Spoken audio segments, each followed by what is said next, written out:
यज्ञात् भवति पर्जन्यो यज्ञ कर्म समुद्भवा, अर्थात समस्त प्राणी अन्न से उत्पन्न होते हैं।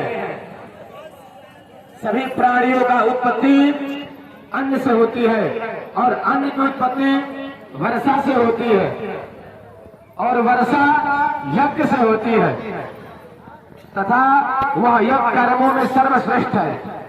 जब तक यज्ञ नहीं करेंगे तब तक बारिश नहीं होगी।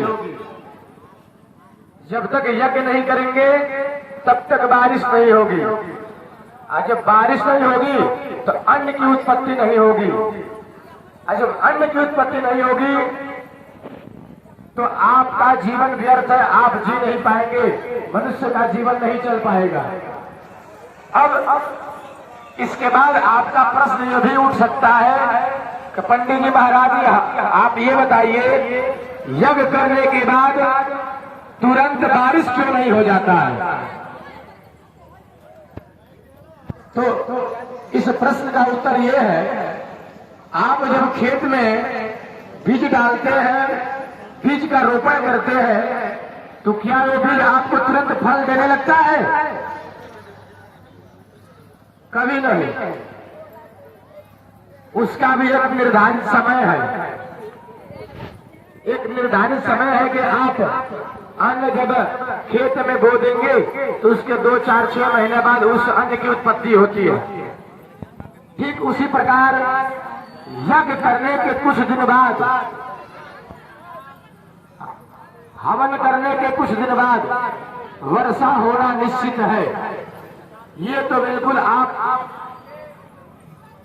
अकाट्य सत्य इसको मानिए कि बारिश होना निश्चित है। मैं ये नहीं कह रहा हूं कि यही बारिश होगी, लेकिन यज्ञ करने से बारिश होती है। इसलिए सभी कर्मों में यज्ञ सर्वश्रेष्ठ है।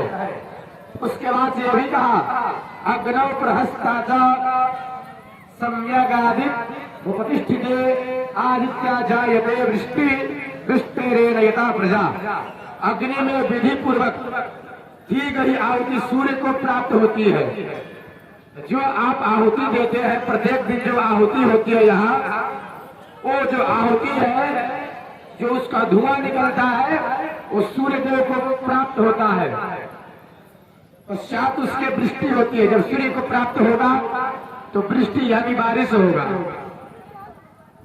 अब वृष्टि से अन्न का प्रादुर्भाव होगा, अन्न की उत्पत्ति होगी और अन्न से प्रजा की उत्पत्ति होगी, आपकी हमारी उत्पत्ति होगी।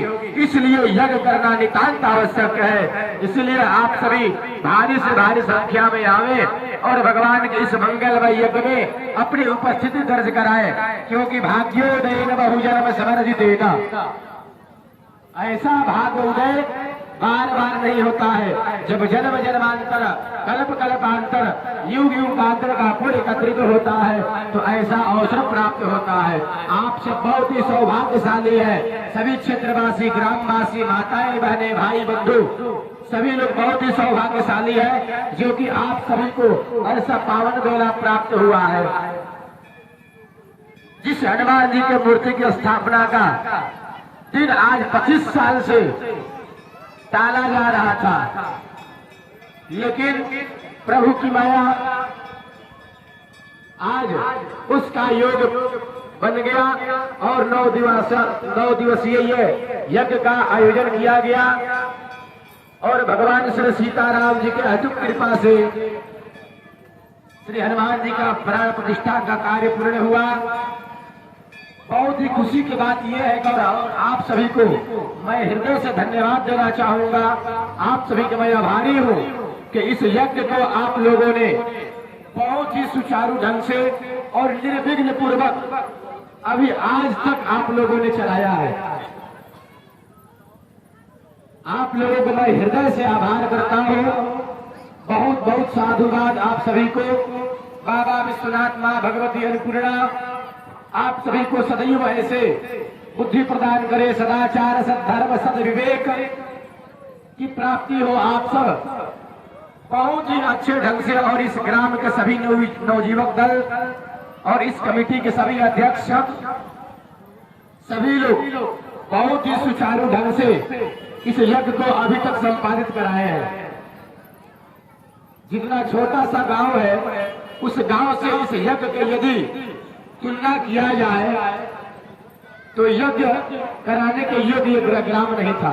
लेकिन भगवान का यज्ञ है, किसी व्यक्ति विशेष का यज्ञ नहीं है, और नहीं आपके करने से यज्ञ हुआ है, नहीं हमारे कराने से हुआ है। ये तो भगवान प्रभु की माया है, जो निर्धारित था कि ऐसा ही होगा। इसलिए इसमें किसी व्यक्तिगत का श्रेय नहीं जाता है, ये श्रेय भगवान को जाता है। तेरा तुझको अर्पण क्या लागे मेरा। लेकिन अब ये नहीं हो कि यहाँ तो आ रहे हैं, तेरा तुझको अर्पण क्या लागे मेरा। अब घर गए के बाद हमारे चपलवा जितवा कहा भाई हो, हमार पत्नी कहाँ बड़ी, हमारे लड़का कहाँ बा, हमारे परिवार कहाँ बा। ये नहीं, यहाँ भी वही चीज और घर भी वही चीज।